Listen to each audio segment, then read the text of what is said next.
شروع اللہ کا نام لے کر جو بڑا مہربان نہایت رحم والا ہے۔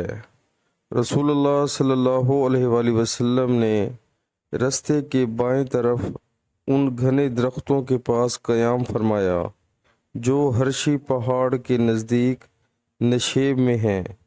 یہ ڈھلوان جگہ ہرشی کے ایک کنارے سے ملی ہوئی ہے۔ یہاں سے عام رستہ تک پہنچنے کے لیے تیر کی مار کا فاصلہ ہے۔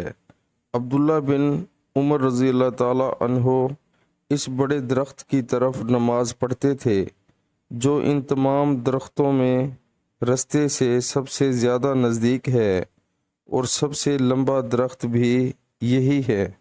صحیح البخاری کتاب نماز کا بیان۔